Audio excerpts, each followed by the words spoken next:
آپ سارے ہی ایسے دوست ہیں کہ جن سے تعلق کی وہ سطح ہے کہ جو بھی بات کر لیں اس میں نہ کوئی جھجک ہے، نہ کوئی مسئلہ ہے، نہ کوئی اس طرح کی بات۔ لیکن آج جب میں یہاں دیکھ رہا تھا تو یوسف خالد صاحب کے متعلق جو گفتگو ہوئی، یہ 40 سال کا قصہ ہے ہمارے تعلق کا۔ 40 سال ہو گئے۔ 1981 میں میں سرگودا گیا اور یوسف خالد صاحب اس کالج میں 82 میں شاید ایک سال بعد میرے آئے۔ یہ جب تعلق کی یہ سطح ہو تو اس میں دو شخصوں کا، شخصیات کا یا دو لوگوں کا کوئی ایگریمنٹ ضرور ہوتا ہے۔ اب وہ ایگریمنٹ کیا تھا؟ میں جب تلاش کرتا ہوں تو میں سمجھتا ہوں کہ یوسف خالد صاحب کے ہاں کوئی تحریری ایگریمنٹ میرا نہیں تھا، بلکہ محبت کی ایک باریک سی لکیر میرے اور یوسف خالد کے دل کے جو ساتھ جو ہے وہ جڑی ہوئی تھی۔ یوسف خالد کا مسئلہ یہ تھا کہ اس نے جوانی میں بغاوت کی سسٹم سے اور بڑھاپے میں عشق کیا۔ میرا مسئلہ یہ ہے کہ میں نے جوانی میں عشق کیا اور اب بھی عشق کر رہا ہوں۔ اب جو لوگ مسلسل عشق کرتے ہیں وہ کامیاب نہیں ہوتے۔ یوسف خالد اس لیے کامیاب ہو گیا کہ اس کے عشق میں پڑاؤ آتے رہے، یا اس نے بغاوت سے اپنا جو تخلیقی سفر جو ہے اس کے ہاں بغاوت سے ایک تحریک اٹھی۔ میں ایک جملہ کہوں گا کہ یوسف خالد الٹے پاؤں چلنے والا وہ شخص ہے جو منزل پر پہنچ گیا۔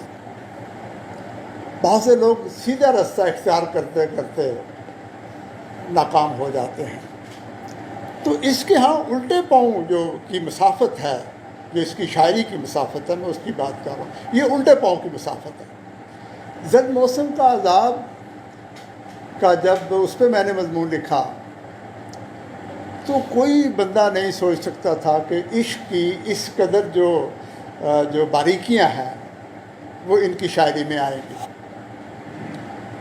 یہ سرگودا کے دوست بیٹھے ہوئے ہیں، کوئی نہیں جانتا تھا۔ لیکن پھر ہم کیا دیکھتے ہیں کہ جو وہ کہتے ہیں کہ جو بھوک اتری ہے آنگنوں میں وحشتوں میں بدل رہی ہے، ٹھیک ہے، تو کیا وہ نظمیں تھیں جس میں نظام کے خلاف بغاوت تھی، حکمرانوں کو جھنجھوڑا جا رہا تھا، جو بھوک، افلاس اور ظلم کے مارے ہوئے لوگ تھے، ان کی آواز سے یوسف خالد۔ اور یہ میں بات کر رہا ہوں جب یہ جوان تھے۔ عموماً جو شاعر ہوتے ہیں وہ اپنی ذات سے سفر شروع کرتے ہیں، محبت سے شاعری کا آغاز کرتے ہیں، اور پھر ان کا کہ ہاں وسعت آتی چلی جاتی ہے، وہ آفاقی دکھوں کو اپنا لیتے ہیں، جس طرح جتنے بھی بڑے لوگ ہوئے ان کا یہ معاملہ۔ تو جب یہ میں نے کہا کہ یہ الٹے پاؤں چلنے والے شخص ہیں یا دوست ہیں ہمارے، کہ اب جو پچھلے 3 یا 4 مجموعوں کا رنگ ہے ان کا، وہ ساری محبت ہے۔ تو جب بڑھاپے میں محبت کی دیوی کسی پر مہربان ہو جائے، اس سے بڑا خوش قسمت کون ہو سکتا ہے؟ اب سوال یہ بنتا ہے کہ وہ گیا کہاں؟ اس کو تو پروموٹ ہونا چاہیے تھا، اس کو تو آگے بڑھنا چاہیے تھا۔ اچھا، تو وہ کیا ہوا کیا؟ تو جب میں یہ دیکھتا ہوں اصل میں کچھ لوگ ایسے ہوتے ہیں جن کے ہاں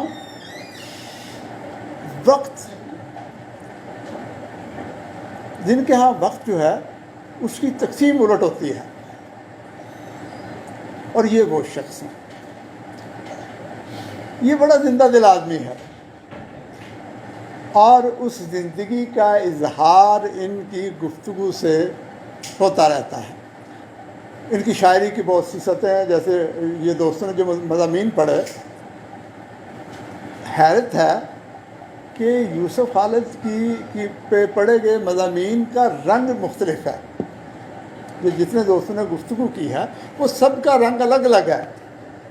تو اس کا مطلب یہ ہے کہ ان کی شاعری میں اتنی وسعت ہے، اتنی اس کے رنگ ہیں کہ کسی نے کوئی رنگ پکڑ لیا، کسی نے کوئی رنگ پکڑ لیا، کسی نے کوئی رنگ پکڑ لیا. ایسے لوگ، جیسے میں نے کہا کہ الٹے پاؤں چلنے والے لوگ کم ہوتے ہیں. ہاں، جنوں میں اور یہ جو بلائیں ہیں ان کے ہاں الٹے پاؤں چلنے کا رواج ہے. انسانوں میں یہ جو مخصوص لوگ ہوتے ہیں وہ اپنے کام پر لگے رہنے والے لوگ ہیں. اور جب یوسف خالد کو یہ سمجھ آ گئی کہ شاعری کیا ہے تو پھر اس نے شاعری کو چھوڑا نہیں ہے. یہ جو ہم دوست بات کر رہے تھے نا، لگاتار مجموعے آ رہے ہیں ان کے یا اس طرح سے، تو انہیں سمجھ آ گئی کہ یہ خدا کا کتنا بڑا فضل ہوتا ہے کسی آدمی، کتنا بڑا کرم ہوتا ہے یہ. ٹھیک ہے، یہ آپ لوگ جو ہیں یہ یاد رکھیے، آپ لوگ جتنی مرضی ڈگریاں لے لیں، جتنے بڑے آپ کے عہدے ہو جائیں، جتنی بڑی دولت آ جائے، جو خدا نے آپ کو لفظوں کی نعمت دی ہوئی ہے اس جیسی اور کوئی نعمت نہیں ہے. یہ کیا بات ہے کہ کسی آپ چلے جائیں کسی اپنا بیوروکریٹ کے پاس، وہ بھی شاعر بننے کی کوشش کرتا، شاعر بننا چاہتا ہوں، ٹھیک ہے، تو کیا بات ہے؟ آخر اس کی وجہ یہ ہے کہ ساری نعمتیں جس بندے کے پاس موجود ہیں بھی، تو وہ بھی یہ سمجھ رہا ہے کہ یار یہ شاعر، یہ ادیب، یہ لفظ والے، یہ بولنے والے، یہ لوگ تو بڑے اعلیٰ درجے کے لوگ ہیں. تو یہاں نقطہ یہ ہے کہ کیا ہم اس معاملے سے یا خدا کی اس رحمت سے مستفیض ہو رہے ہیں؟ کیا ہم اس کا حق ادا کر رہے ہیں؟ یہ بھی ایک نقطہ آپ دوستوں کے لیے چھوڑنے کے لیے ہے.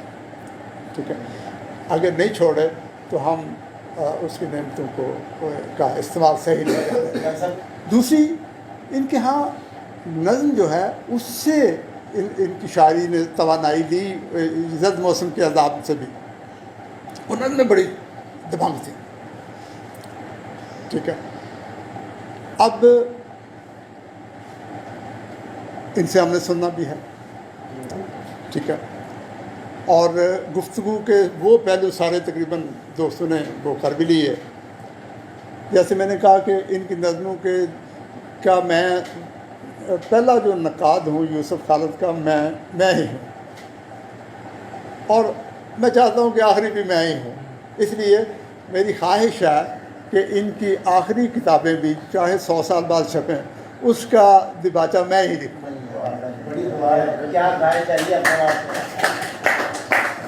تو یہ میرا اعزاز ہے کہ باقی کتابیں دوستوں نے پڑھی ہیں، دباچے بھی پڑھے ہیں، ان پہ بار بار بات کرنے کی وہ نہیں ہے. ہماری خواہش تھی حلقہ ارباب خیال کے دوستوں کی، یہاں حلقہ ارباب ذوق کے سکتی صاحب بھی بیٹھے ہیں، ان کی بھی خواہش تھی کہ یوسف صاحب سے نشست جو ہے وہ رکھی جائے.